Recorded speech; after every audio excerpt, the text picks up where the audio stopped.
Alléluia. Ici, on a l'histoire de Corneille, qui est une histoire connue, oui? Qui la connaît pas? Ok. Une histoire qui est plutôt connue. Mais je vais l'expliquer en vite fait.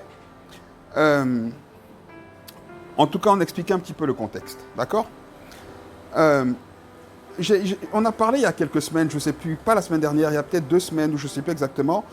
Mais rappelez-vous qu'on avait parlé de la question des Juifs qui présentaient toujours Dieu comme étant leur Dieu à eux. Vous savez, de cette notion d'orgueil des Juifs qui disaient toujours, l'Éternel, c'est notre Dieu à nous et ce n'est pas le Dieu des autres. Amen. Et ça s'est manifesté également à la Pentecôte. Vous savez que quand le Saint-Esprit était offert, donné par Jésus, le Saint-Esprit était uniquement pour les Juifs. Amen. Ok? C'est-à-dire que les païens n'avaient pas le Saint-Esprit. Et c'était même incompréhensible, c'était même quelque chose de juste, pas possible en tout cas, pour un Juif de croire ou de voir qu'un païen reçoive le Saint-Esprit, et donc qu'un païen rentre en alliance avec Yahweh, qui était le Dieu des Juifs. Amen. Sauf que le plan de Dieu est tellement toujours plus large que nos petites personnes, que le petit peuple juif qui se croyait si grand, à qui Dieu a dit, c'est pas parce que tu es plus beau, c'est pas parce que tu es plus grand que je t'ai choisi, c'est parce que je l'ai décidé. Ok? Et là, on voit que le plan de Dieu, de toute éternité, est ouvert et accessible pour tous les hommes. Après donc la Pentecôte, le Saint-Esprit est descendu sur les Samaritains. Ok? On le voit, je crois, 2 chapitres avant, dans Acte 8. Mais c'était assez particulier parce que les Samaritains étaient un peu juifs, en fait. D'accord? Ils n'étaient pas tout à fait juifs, mais ils étaient quand même juifs. Ok? Donc c'était assez choquant déjà pour les juifs, mais bon, c'était voilà, des cousins, donc ils le comprenaient.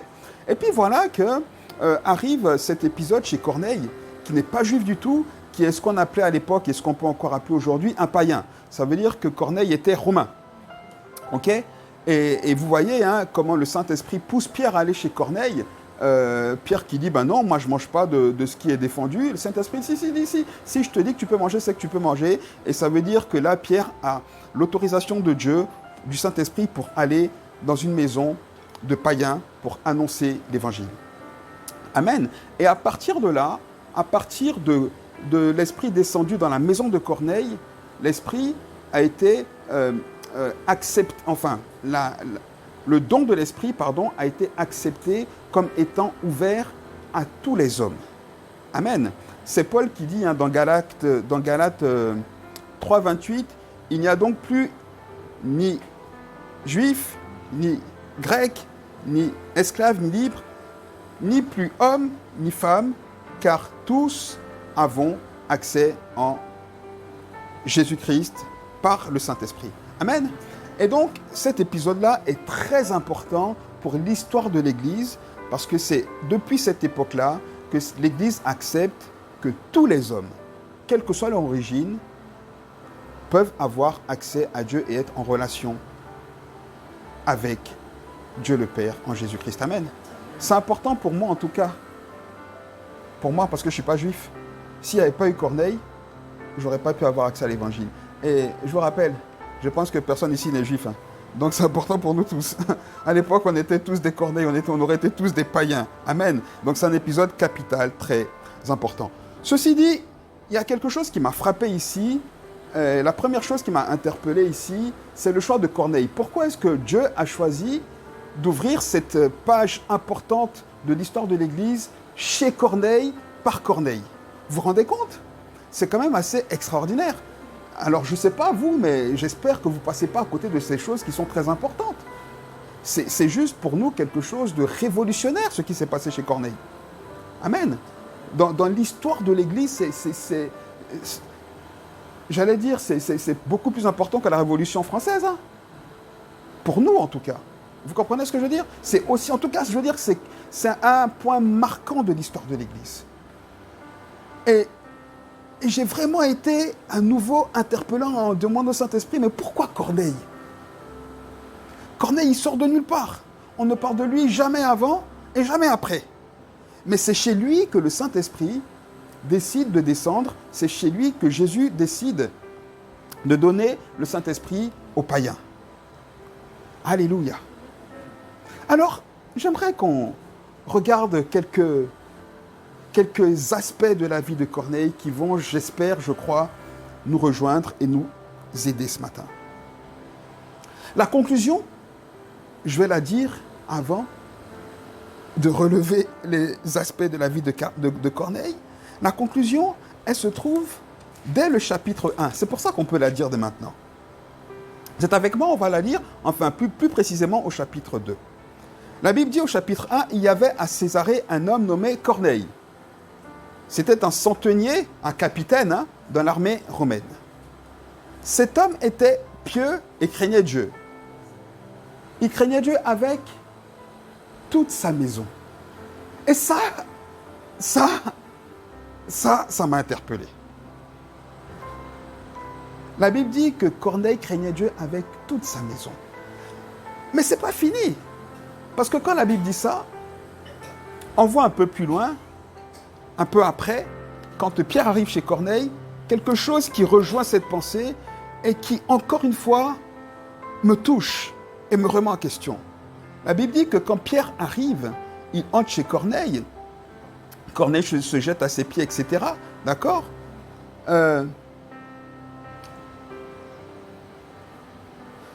Il est écrit que Pierre entre dans la maison et il trouve là beaucoup de monde.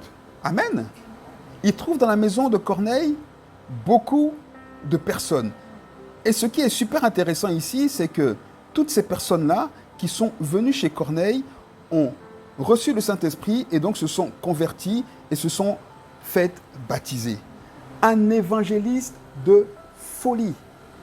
Mais attention, ce qui est très intéressant dans l'évangélisation de Corneille, c'est que le texte semble nous dire que Corneille a évangélisé ses proches.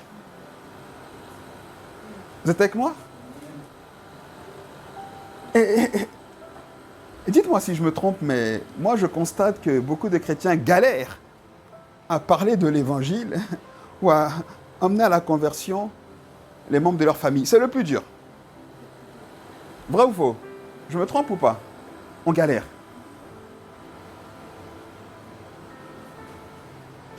D'ailleurs, on galère ne serait-ce que pour parler de l'évangile. Même pas les convertir. Enfin, les convertir, ce n'est pas nous qui convertissons, mais pour parler de l'évangile, on galère. À nos proches, souvent, quand on parle d'évangile, ouais, tes histoires là, ouais, c'est bon, tu y crois, bah oui, oui ou non.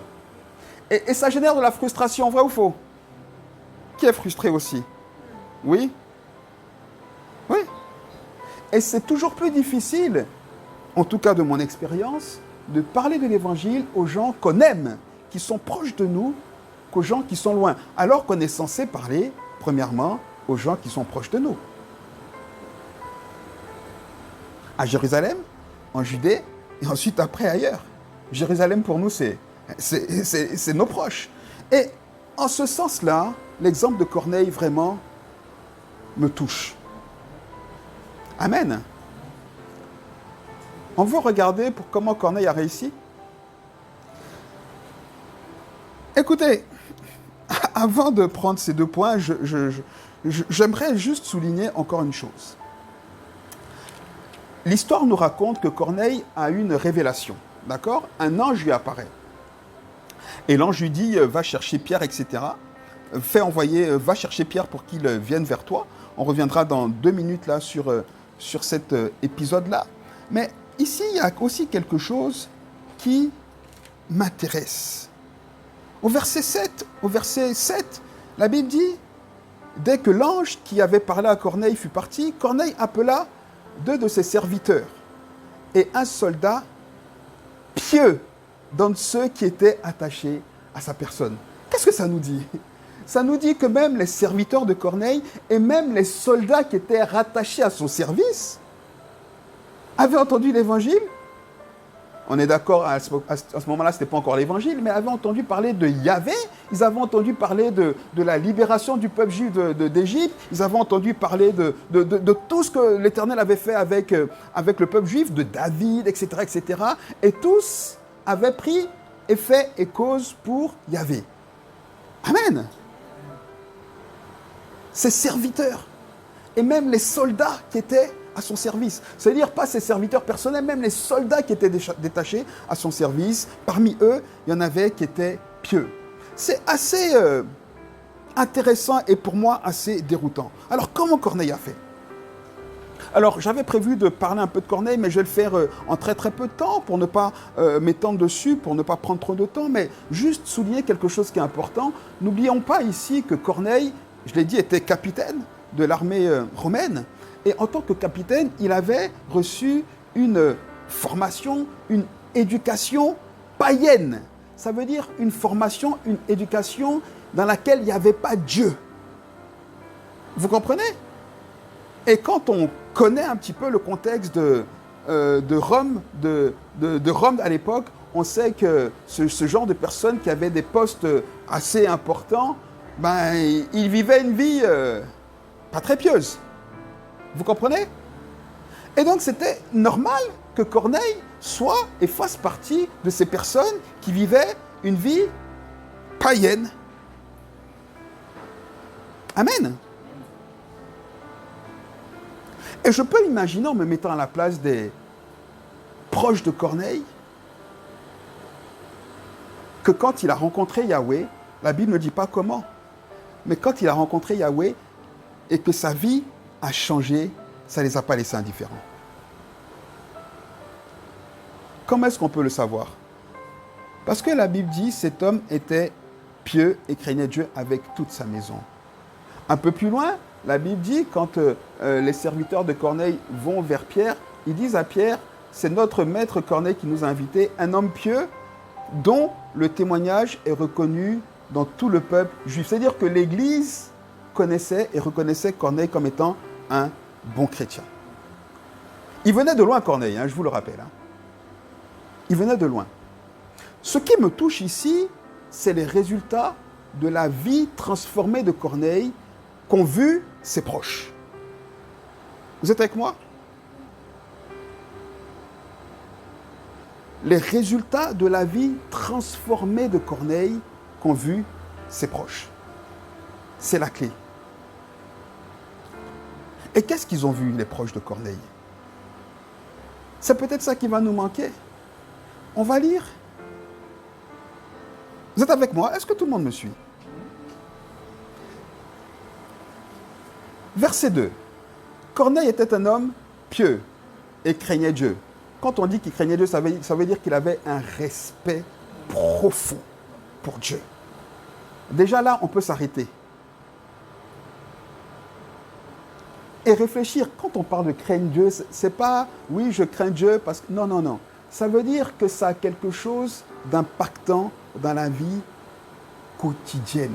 Ce n'est pas quelque chose qu'on sait intellectuellement. Quand la Bible témoigne ici de Corneille comme étant quelqu'un qui craignait Dieu, ce n'est pas juste que Corneille savait que Dieu, c'est Yahvé, qu'il est tout-puissant, qu'il a créé le ciel et la terre, qu'il a envoyé son fils Jésus, et que Jésus est mort à la croix, qu'il est ressuscité.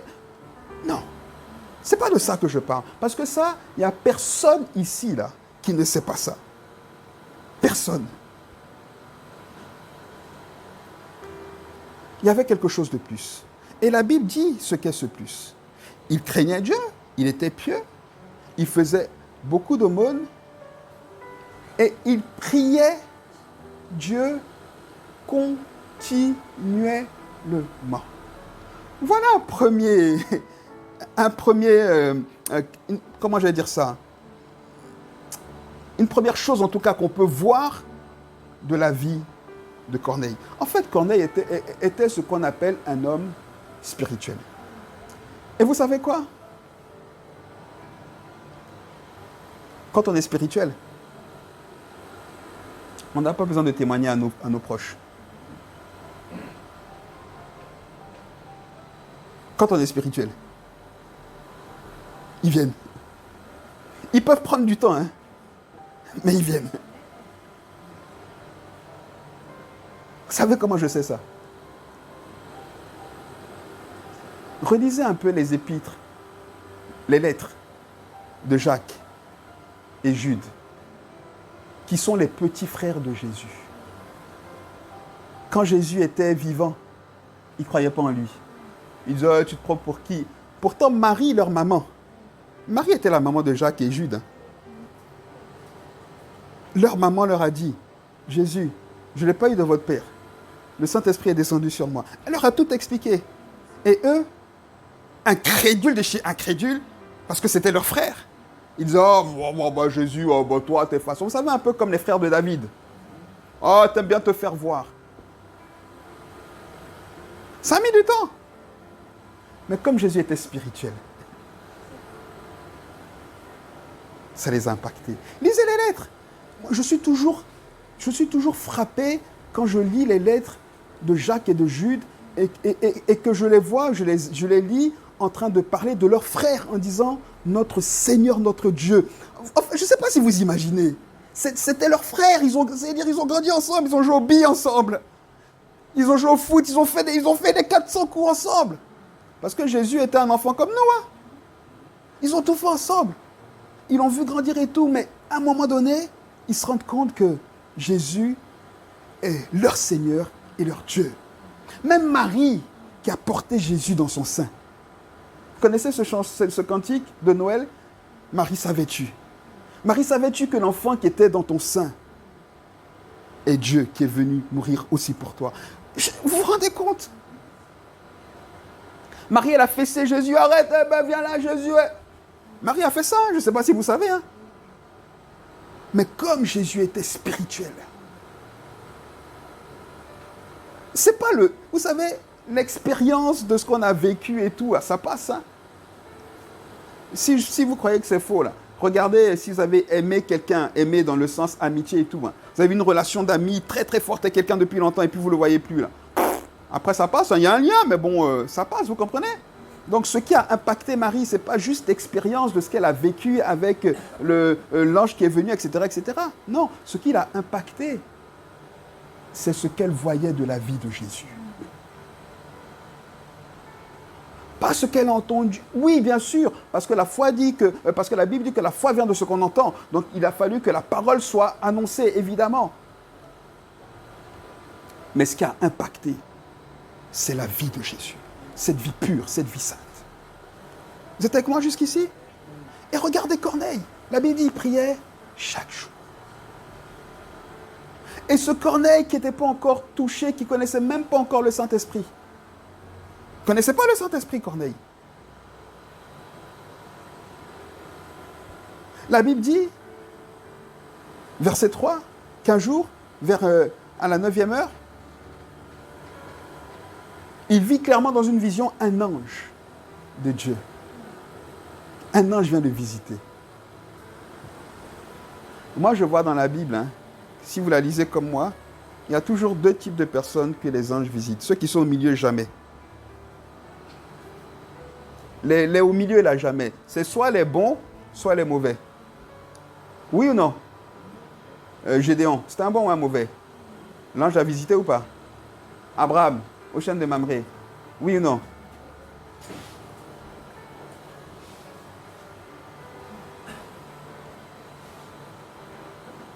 Toujours. Il y en a un autre à qui le Saint-Esprit est venu parler aussi. Il a dit, va imposer les mains à Saul de Tarse. Ananias. Il n'y a que les bons. Bon. Est-ce qu'un ange nous a visités?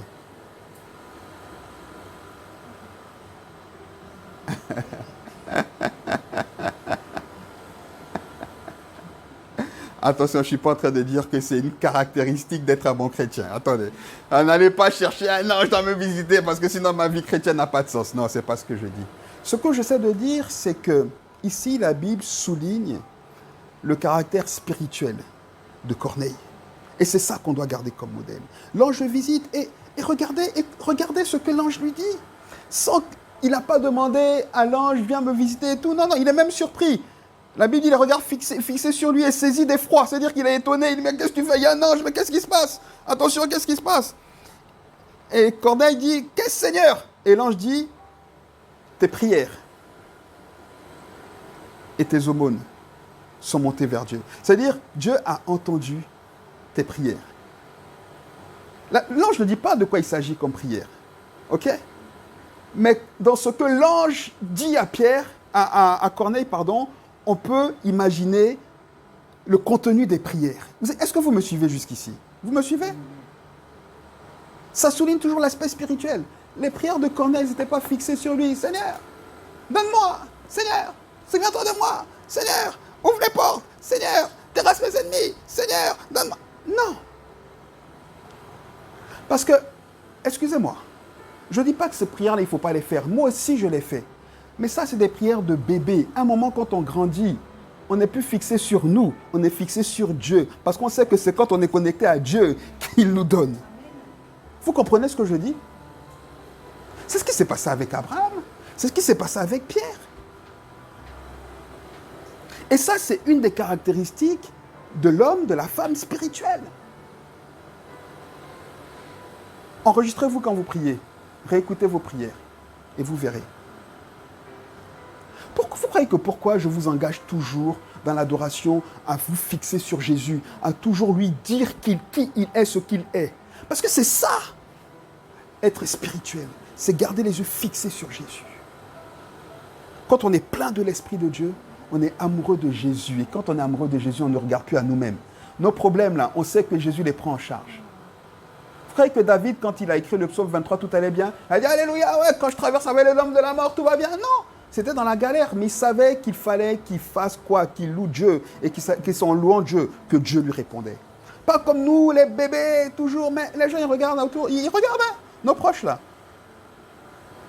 Ça va? Ouais, mais ça fait un moment que je prie, et puis tu vois, le Seigneur n'ouvre pas les portes, et puis mon boulot, et puis moi aussi, il dit, ah ben, t'as le même problème que moi, mais moi, j'arrive sans Jésus. Vous comprenez? Donc, ça ne les touche pas. Ça ne les touche pas. Parce que vous êtes comme eux, on est comme eux.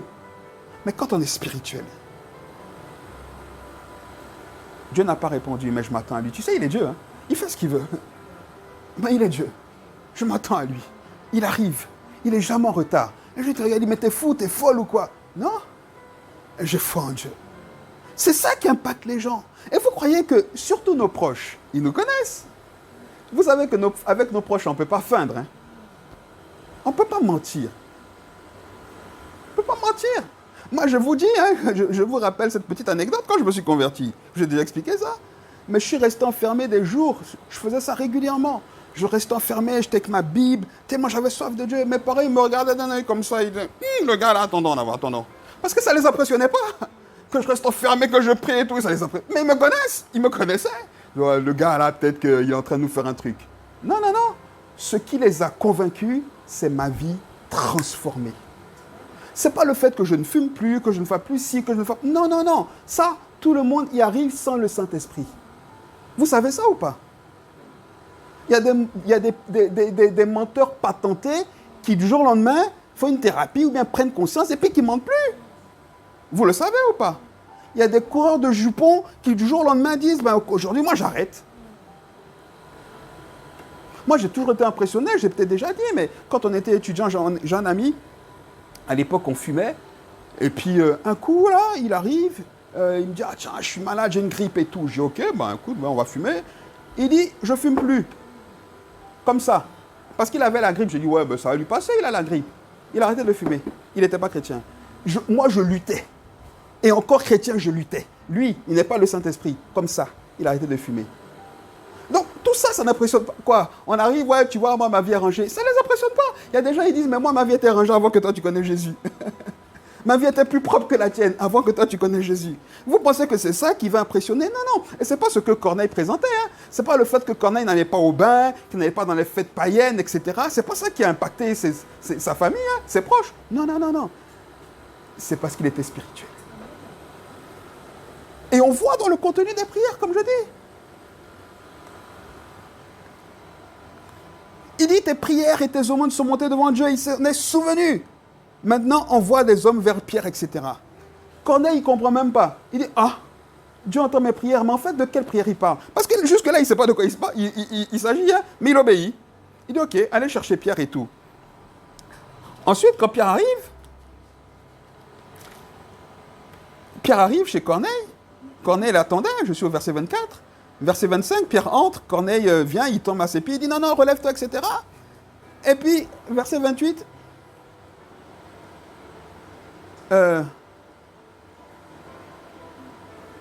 attendez, une petite seconde.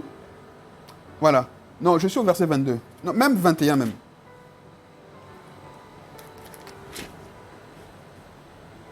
Attendez une seconde.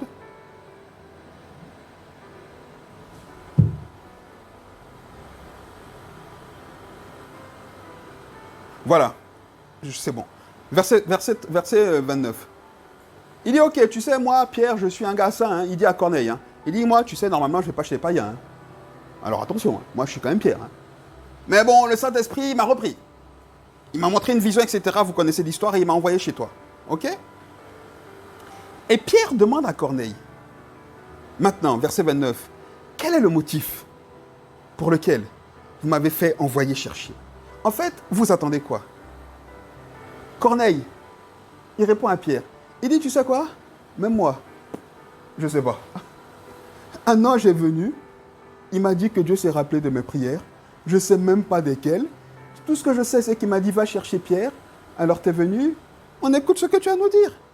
Et Pierre commence à annoncer l'évangile. Qu'est-ce que ça nous dit sur les prières de Corneille? Il cherchait qui? Il cherchait Dieu. Donc toutes les prières de Corneille, là, c'est parce qu'il cherchait Dieu. Et vous savez que quand on cherche Dieu tous les jours, ça impacte nos vies.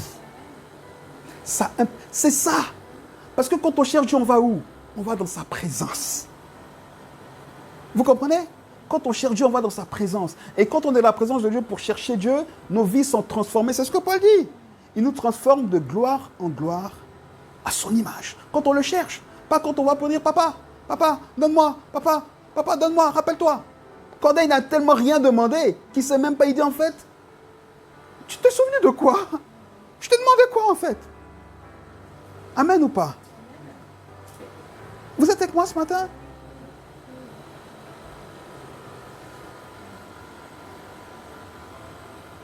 Ma conclusion ce matin, c'est que il y a un verset qui est pour moi un des plus grands mystères de la Bible. Et je sais qu'il y a un mystère dans ce verset-là. Je ne l'ai pas complètement percé, je ne sais même pas si je vais y arriver. Je n'ai pas la prétention, mais j'ai le désir de le comprendre un peu.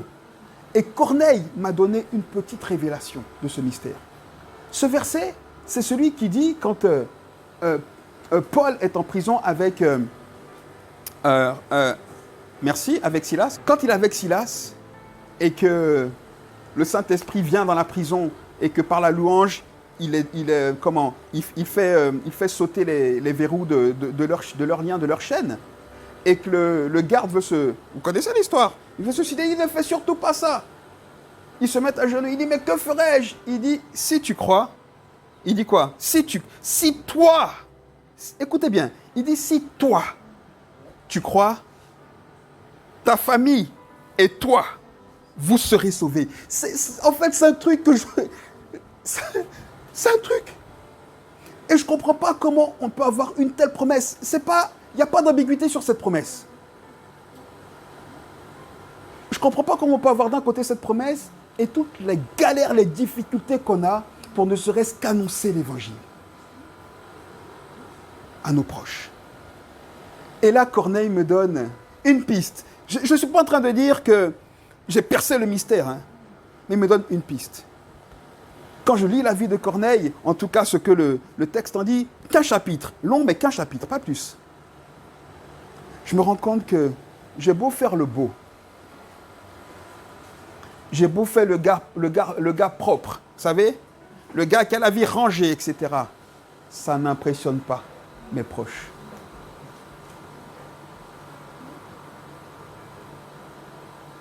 Ce qui les touche, c'est quand ils me voient fixé sur Jésus. Quand je parle Jésus. Pas regarde-moi, ma vie a changé. Non, non, non. quand je parle Jésus, ah, j'aime mon Jésus, regarde ce qu'il a fait pour moi. Mais tu galères pas? Je galère, mais Jésus est là. Mais c'est difficile, mais Jésus est là. C'est ça qui touche les gens. C'est ça la maturité. C'est ça la vie transformée. Et c'est parce que mes parents, je finis avec ça, c'est parce que mes parents ont vu ça chez moi, qu'ils ont reconnu. Plusieurs ont déjà vu mes parents. Mon père qui est venu, il vous a un peu parlé de ma vie. Il vous a dit. Mais c'est parce qu'ils ont vu ça. Même mes amis. J'en ai ami un jour, je me rappellerai toujours, il est venu sonner chez moi à l'époque. Tac, tac, tac. Je dis ouais. Il dit attends, on m'a dit que tu es converti. C'est vrai, je suis venu voir de mes yeux. Je dis oui. Il dit non, j'y crois pas. Il dit mais oui, mais voilà. Il s'est assis, je lui ai annoncé l'évangile. Pourquoi? Pas parce que j'étais mieux que lui. Pas parce qu'il était impressionné, parce que ma vie était plus propre que la sienne. Non.